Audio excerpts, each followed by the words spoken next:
R.I.P. Bongam Tim. Badidam. Fujo Whiskey. Party time. Fleet Masters. Samba Clear. Yes, it's a teacher, show my fleet. Oh, holy legs with Pagel. Yes, it's a teacher, show my fleet. Oh, holy legs with Pagel. Yes, it's a don't be some screaming. See, I sing a batalla. Yes, it's a don't be some screaming. See, I sing a batalla. Petit mal dans ma baguette. Petit mal dans ma baguette. Le football au Cameroun continue, comme le sport en tout cas, à drainer des foules et surtout un monde fou à chaque fois. Mais le football, c'est pas seulement les tacles sur les aires de jeu, mais c'est également l'impulsion de la dynamique pour ce qui est de la Ligue de football professionnel au Cameroun, même si les stades restent encore vides. Les Camerounais sont des fans de football. Tenez par exemple, aussi bien sur le plan du football que sur le plan de la drague, ils vont tout droit au but. Ça n'a rien à voir avec l'Olympique de Marseille. Au-delà des jonglages, des passements de jambes, le plus important pour eux naturellement, c'est de pouvoir aller vers la concrétisation, c'est-à-dire ce sont des véritables buteurs à la Samuel Eto'o ou alors à la Albert Roger Mila. Pas de temps à perdre. 1, 2, 3, 4, 5 mots. Et puis le plus important, c'est le numéro de téléphone comme la balle qui se retrouve dans les filets naturellement. Et puis le jubilé, ce sera certainement sur Léli et Dondi Edra. Car le Camerounais tel qu'il est, c'est un garçon qui ne sait pas trop naturellement les fleurs. Le romantisme, c'est pas trop son genre. Il a un truc à te dire, il te le dit, quitte à ce que tu en fasses bon usage ou alors demain vous devenez des ennemis. Mais quand il a réalisé le rêve pour lequel il a toujours effectivement de temps en temps pu entretenir un certain nombre de projets, c'est terminé. Parfois le plus important, c'est pas forcément l'amour en tant que tel, mais c'est ce contact naturellement. Et parfois il y a des photos en cassette qui se font pour WhatsApp, pour Facebook et plus encore.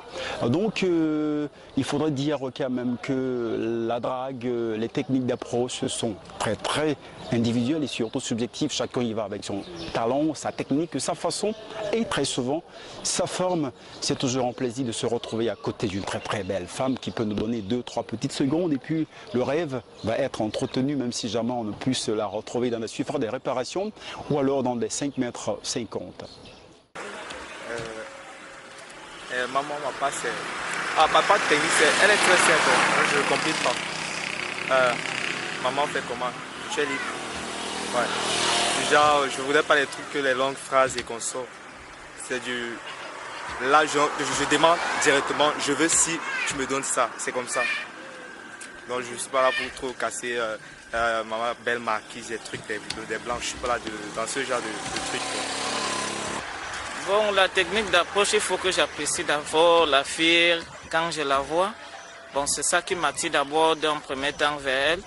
Bon, ma technique, je vais l'interpeller et je vais lui dire qu'elle m'a plu et la demander si on peut prendre un peu question de bien causer.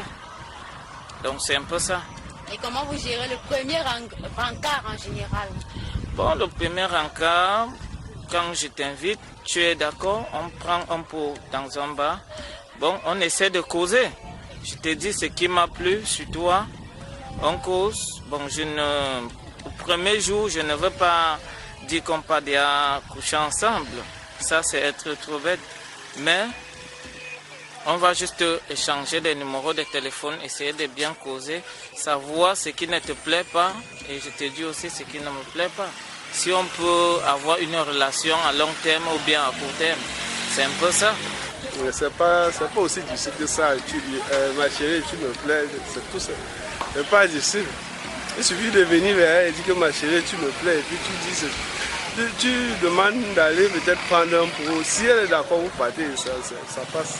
Quand un garçon vient vers moi, il me drague comme tous les garçons draguent les filles. Il me pose des questions. Si ça ne me plaît pas, je ne lui réponds pas. Mais je n'aime pas les gars trop impulsifs. Qui ne savent pas ce qu'il veut devant une fille. Qui veut seulement qu'on lui répond forcément. Qui veut seulement qu'on répond à tout ce qu'il demande. Moi, je n'aime pas ce genre de garçons. J'aime les garçons qui viennent vers moi, ils savent ce qu'ils viennent chercher, ils savent ce qu'ils veulent faire. Parce que moi, je ne suis pas le genre de filles qui montent, qui descendent, qui jouent par-ci par-là, qui font du n'importe quoi. Mais ça dépend de la... Bon, ça dépend du... Bon, et ça dépend de la position où tu peux trouver l'angle, non? Que tu peux invoquer un sujet. Le champion, envoie. Bref, pour moi, c'est que si je crois une fille, par exemple, sur ma route, la première chose pour moi, c'était la présentation, il féliciter comment son style, comment elle est appréciée. Et après, comment l'injecter certains petits mots. Ouais, un peu. Si ça l'intéresse, elle va me répondre. Si elle ne me répond pas, c'est que ça ne l'intéresse pas. Mais quand je l'injecte des petits mots, déjà après ça, je demande peut-être un contact. Si elle peut me dire son contact, elle me donne le contact. Hein? Et après, je l'appelle. Si j'appelle elle, c'est des personnes viennent. Ça veut dire qu'elle est pour. N'est-ce pas? Ouais. Et après ça, quand j'essaie de dialoguer, causer. Bon, rien de spécial. Sauf quand peut-être je suis sur ma moto, bien habillé, chaud. Et il suffit juste que je prends mes verres comme ça, là, et flanque sur mes yeux. Elles apprécient un peu ça, vous voyez un peu. Ouais.